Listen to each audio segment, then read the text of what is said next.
এই দুই কারণ হলো যে জান্নাতে যাওয়ার জন্য আল্লাহ রাব্বুল আলামিন এই দুইটি আমলের কারণে আল্লাহ তাআলা অগণিত মানুষকে বান্দা বান্দীদেরকে আল্লাহ তাআলা জান্নাতবাসী করে দিবেন। সূরা আসরের মধ্যে আল্লাহ তাআলা তাই বলতেছেন, ইল্লাল্লাযীনা আমানু, আমার প্রতি ঈমান আনতে হবে, ওয়া আমিলুস সালিহাত,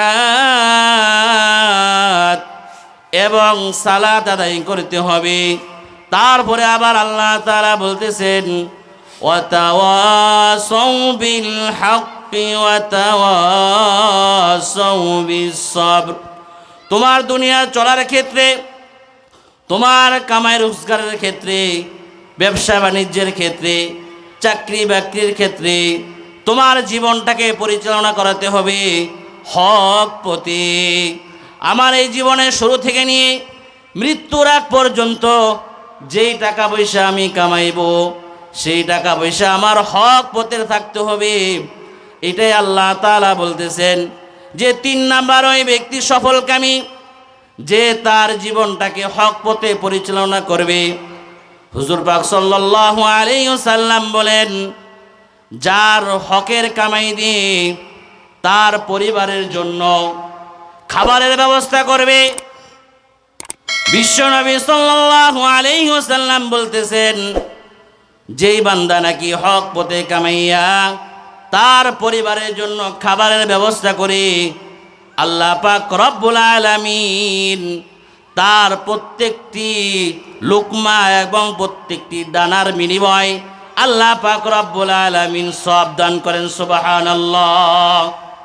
3 নাম্বার কথা হলো আল্লাহ তাআলার আমার আপনার জীবনটাকে হক পথে পরিচালনা করাইতে হবে।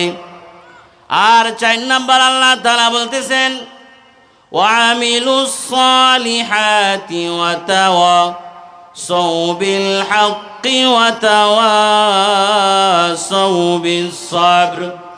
ও বান্দা, তোমার জীবনের মধ্যে তোমার চলার পথে তোমার যদি কোনো সময় বিপদ আপদ আসে, তোমার সুস্থতায় অসুস্থতায়, তোমার কাছে টাকা থাকা অবস্থায় না থাকা অবস্থায়, সর্বহালতে তুমি আমার প্রতি ধৈর্য ধারণ করবে। আল্লাহ তাআলার 4 নাম্বার কথা হলো যে দুনিয়ার যতদিন থাকবো ততদিন আল্লাহ তাআলার প্রতি ধৈর্য ধারণ করতে হবে। আমাদের ধৈর্য তো আজকে সাহাবা আজমাইনদের দিকে তাকাইলে, নবী পাকের দিকে তাকাইলে, আম্বিয়াগণের দিকে তাকাইলে আমাদের ধৈর্য তাদের তুলনায় কিছুই না।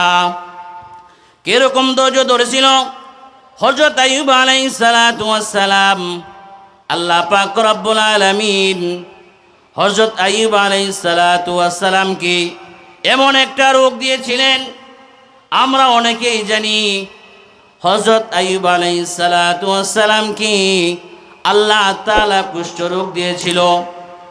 কুষ্ঠ রোগের কারণে হযরত আইয়ুব আলাইহিস সালাতু ওয়াস সালাম তার এমন কোনো শরীরের জায়গা ছিল না যে কোনো জায়গায় গা হওয়া বাত আছে। গা হওয়ার কারণে হযরত আইয়ুব আলাইহিস সালাতু ওয়াস সালামকে সমাজের মানুষেরা তাকে সমাজ থেকে বের করে দিল, যে সে যদি সমাজের মধ্যে থাকে এই রোগ আরো সরাসরি হয়ে যাবে। এই জন্য হযরত আইয়ুব আলাইহিস সালাতু ওয়াস সালামকে সমাজ থেকে বের করে দিল। সে এক জঙ্গলে চলে গেল, তার সাথে ছিল তার বিবি রাহিমা। হযরত আইয়ুব আলাইহিস সালাতু ওয়াস সালাম জঙ্গলে যাওয়ার পরে সে কি বলতেছে, আল্লাহ তাআলাকে বলল, রব্বুল আলামিন আমার শরীরের মধ্যে গা দিয়েছো, কোনো আফসোস নাই, আমাকে এই রোগের কারণে আমাকে সমাজ থেকে বের করে দিয়েছে। রব্বুল আলামিন আমার কোনো আফসোস নাই। ও আমার মালিক, তোমার কাছে আমি একটা জিনিস চাই, আমার পুরা শরীরের মধ্যে তুমি গা দিয়ে ঝরঝর করে দিয়েছো, কোনো সমস্যা নাই। রব্বুল আলামিন আমার এই জবানের জিহ্বার মধ্যে তুমি গা দিও না। কারণ আমি এই জিহ্বা দ্বারা তোমার জিকির আজগার করব, তোমাকে ডাকবো সুবহানাল্লাহ। কিরকম ঈমান ছিল তাদের, কেমন ধৈর্য ছিল যে শরীরের মধ্যে গা হয়ে জর্জরিত হয়ে গেছে, তারপরে ধৈর্যহারা হয় নাই, আল্লাহ তাআলার প্রতি অসন্তুষ্ট হয় নাই। এই জন্য আল্লাহ তাআলা এটাই সূরার মধ্যে বলতেছেন যে 4 শ্রেণীর মধ্যে যদি আমি আপনি থাকতে পারি, আল্লাহ রাব্বুল আলামিন আমাকে আপনাকে দুনিয়ার মধ্যে এবং মৃত্যুর পরে যে জিন্দেগি আসবে, যে জিন্দেগির শুরু আছে আর শেষ নাই, এই দুনিয়া তো একদিন শেষ হয়ে যাবে। 100 বছর বা 100-র ঊর্ধ্বে কয়েক বছর মানুষ বাঁচতে পারে, কিন্তু তারপরে ও মাটির নিচে চলে যেতে হয়। এই জন্য আল্লাহ তাআলা বলতেছে আমার প্রতি ঈমান আনতে হবে।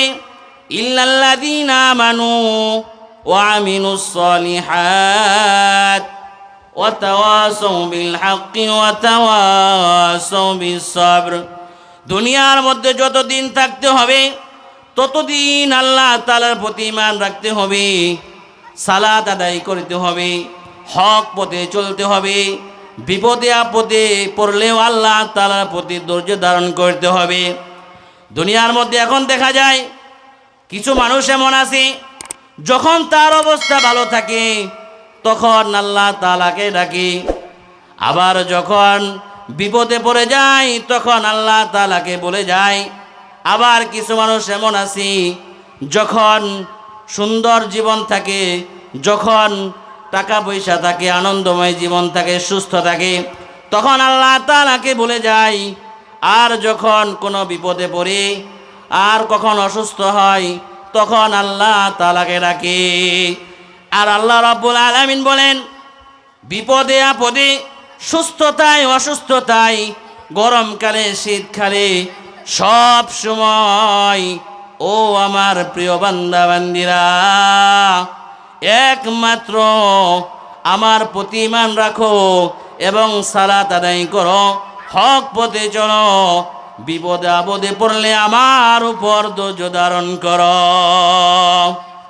আল্লাহ রাব্বুল আলামিন যেভাবে আমাদেরকে সূরার মধ্যে আদেশ করলেন, যদি আমরা এর মধ্যে থাকতে পারি, এই 4 শ্রেণীর মধ্যে থাকতে পারি, আল্লাহ পাক রব্বুল আলামিন যে বলেছেন দুনিয়ার মধ্যে সমস্ত মানুষ ক্ষতিগ্রস্তের মধ্যে, কিন্তু এই 4 শ্রেণী লোক ব্যতীত আর সবাই ক্ষতিগ্রস্তের মধ্যে পড়বে।